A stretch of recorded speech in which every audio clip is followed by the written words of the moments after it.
주의를 강조하고 계십니다. 총리께서 생각하시기에 윤 대통령이 지향하시는 법치주의는 과연 어떤 거라고 생각하십니까? 법에 관해서는 저는 의원님께서 최고의 전문가라고 생각합니다. 그래도 국정을 통괄하시는 총리께서 말씀드리기는 그렇습니다만 네. 저는 법치주의는 우리 사회 구성원의 자유 그리고 권리 보장, 사회 질서 유지, 또 사회적 약자 보호 등 국정 전반을 헌법과 법률에 근거하여 운영하는 것이다 이렇게 생각합니다. 룰 오브 로와 룰 바이 로가 있는데요. 자료를 한번 좀 보시죠. 지금 보시는 자료는 헌법재판소에 제출한 법무부의 권한쟁의 청구서 일부입니다. 거기에 보면 법에 의한 통치를 의미하는 개념이다라고 되어 있습니다. 룰 바이 로라고 되어 있죠. 대통령이 말씀하시는 법치주의가 과연 법무부가 정의한 법에 의한 통치, 룰 바이 로다. 이렇게 생각하십니까, 총리께서? 저는 룰 바이 로는 아니라고 생각합니다. 룰 오브 로죠. 그런데 왜 법무부는 저렇게 했죠? 글쎄요, 제가 법무부의 해석은 잘 모르겠습니다. 이따 필요하시면. 알겠습니다. 법무부가 정의한 룰 바이 로는 법치주의가 아닙니다. 총리께서 정확히 말씀하셨다시피 룰 오브 로가 돼야지 룰 바이 로는 아닙니다. 법치주의는 국민들한테 법을 잘 지켜라, 공권력을 잘 따라라 라고 하는 게 아니고 기본권 보장을 위해서 통치자의 자의적인 권력 행사를 법으로 엄격하게 제한하는 거 아니겠습니까? 네, 그래서 저걸 보고 너무 놀라서 의법치국이란 말이 있습니다. 들어보셨습니까? 의법치국. 시진핑이 룰 바이 로에 가깝게 쓰는 말입니다. 그게 바로 중국식으로 룰 바이 로를 쓴 건데요. 저렇게 의법치국이라고 하는 중국식 표현이죠. 그래서 총리께서 룰 바이 로는 법치주의가 아니라고 말씀하신 게 극히 다행이다라고 생각합니다. 결국 법치주의는 국민들이 대통령과 정부에 요구하는 것이지 대통령이 국민들에게 강요하는 수단이 돼서는 안 된다.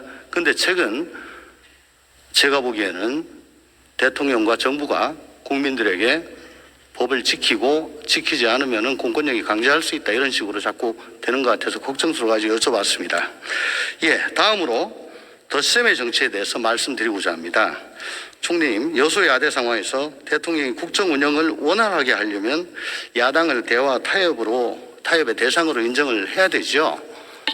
당연한 일이고요. 대통령께서도 그런 덧셈의 정치에 대한 의지가 강하시다고 저는 알고 있습니다. 그런데 제가 보기에 정부가 국회 무시 전략 또 상권분리 원칙을 훼손한 거 아니냐, 입법부 위에 군림하고자 하는 거 아니냐 의문이 들 정도입니다. 국무위원들의 거친 언사와 태도를 보면 그렇습니다. 일부 장관들의 태도를 보고 있자면은 지금 이 자리에 계시지만 한동훈 장관, 원희룡 장관 이분들 보고 있자면 국민의힘이 국회 무시라고 하면서 혀를 내두르던 추미애 전 장관이 떠오르지 않을 수가 없습니다. 그런데 대통령께서는 최근 국무위원들에게 여러분들은 정무적 정치인이기 때문에 말로 싸우라고 그 자리에 계신 것이다, 전사가 되기를 요청하셨습니다. 총리님 생각 어떠십니까? 오늘 이 자리도 정무적 정치인으로서 야당과 싸우기 위해서 나오신 건 아니시죠?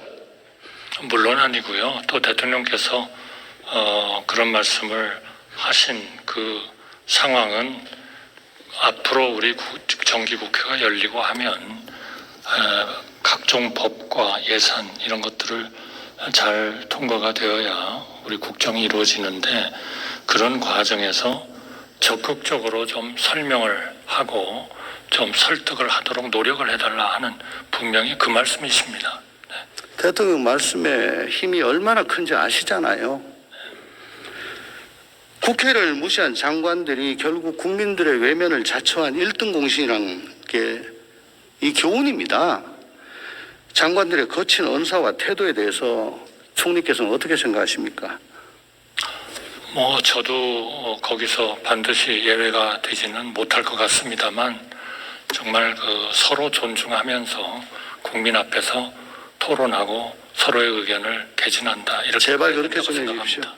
다음으로 보시는 자료는 국무위원들의 상임위 불출석 통계입니다.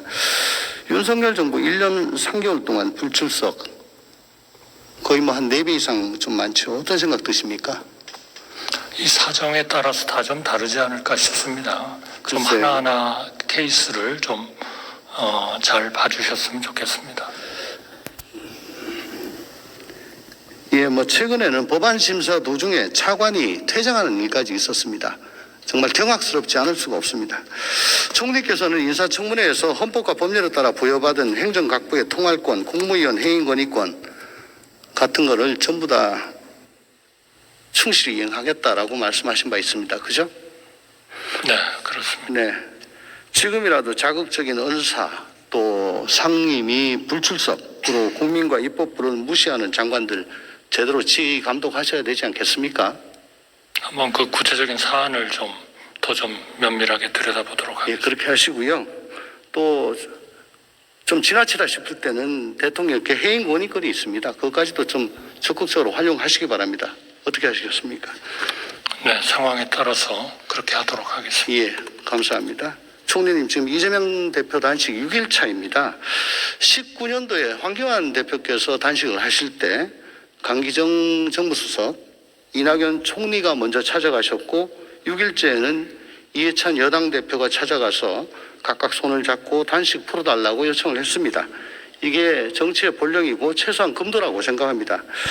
총리께서 대통령께 건의해서 비서실장이나 정무수석으로 하여금 야당 대표 찾아가지고 만나도록 건의할 생각 없으십니까? 한번 검토를 해보겠습니다. 오늘 대정부 질문 마치시고 바로 요 앞인데 나가신 길에 야당 대표 만나서 손 한번 잡아주실 의향 없으십니까? 네, 그럼 생각해 보겠습니다. 가급적 좀 적극적으로 좀 해주십시오. 이게 금도가 아닌가라고 생각을 합니다. 예, 총리님 들어가셔도 좋습니다. 법무장관님 나와주시기 바랍니다.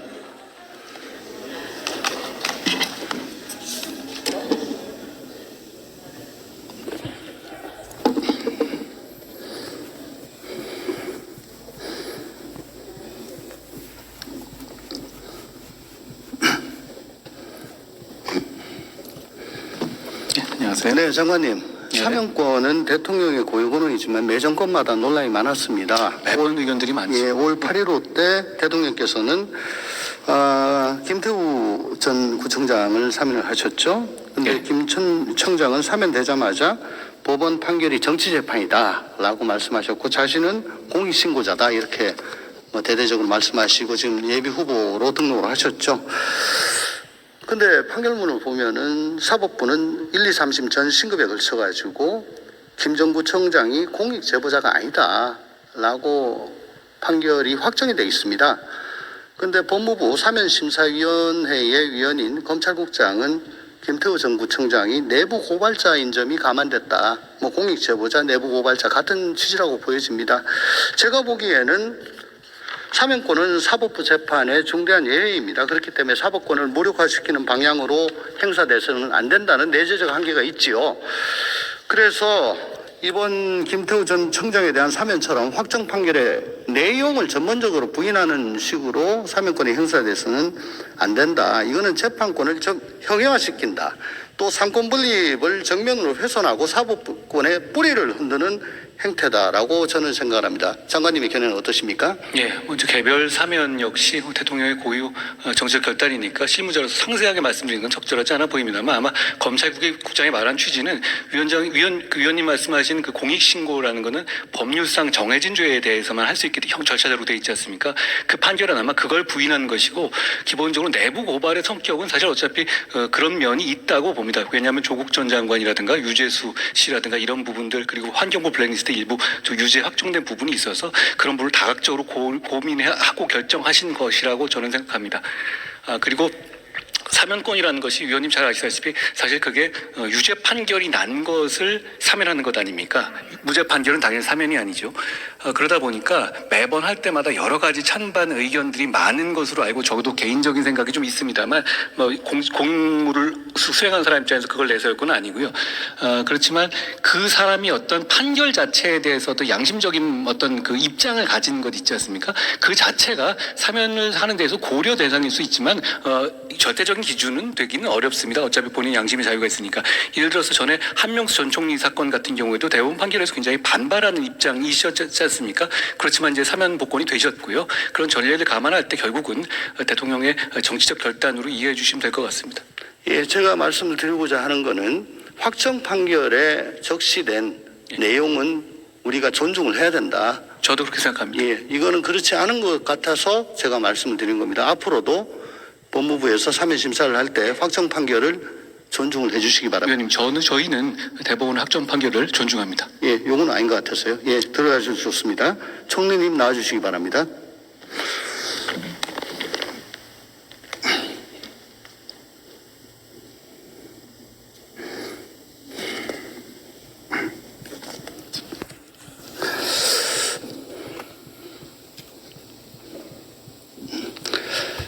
수고 많으십니다. 마지막으로 통합의 국정 운영에 대해서 잠깐 말씀 올리겠습니다.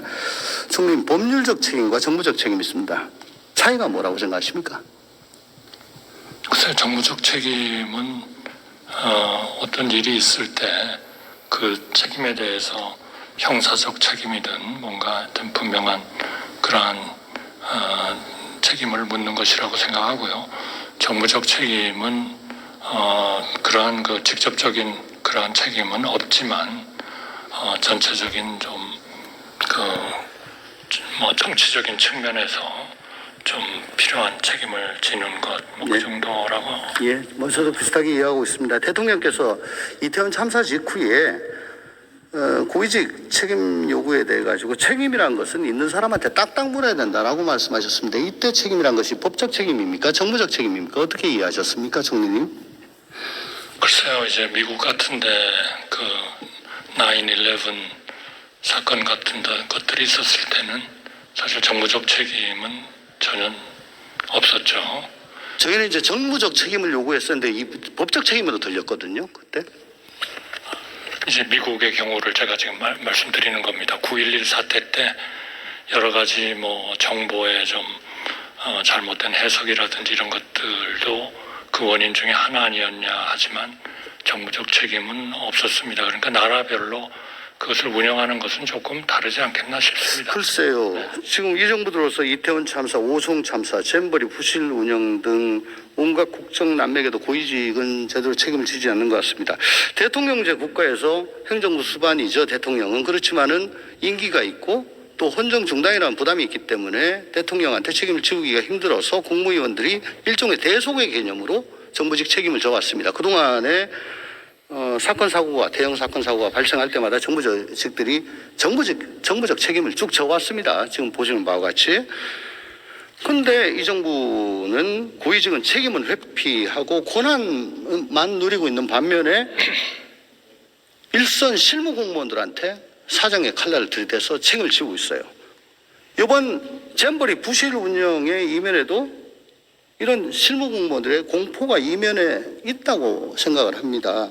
열심히 일하다가 열심히 일한 며느리가 접시 깨는데 그 접시 깼다고 나중에 온갖 책임 다 씌우고 형사 책임까지 지우니까 그러면 뭐 나 접시 안 닦아야지 하는 거 아니겠습니까? 근데 고위직은 법적 정부적 책임도 안 지고 그냥 있는 거예요.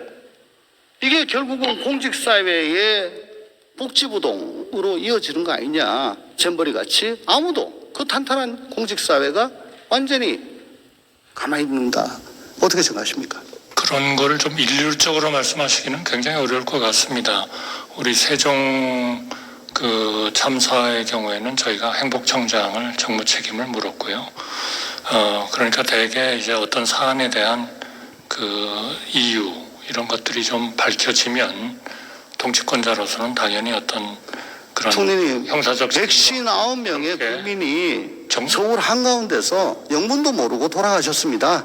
아니 그러니까요. 예. 그 책임을 거기에 대해서 제대로 책임지지 않는 거에 대해서 아직도 국민들은 납득을 못하고 계십니다. 책임을 그렇게 해임이라는 걸로 단선적으로 보기는 좀 어렵지 않냐.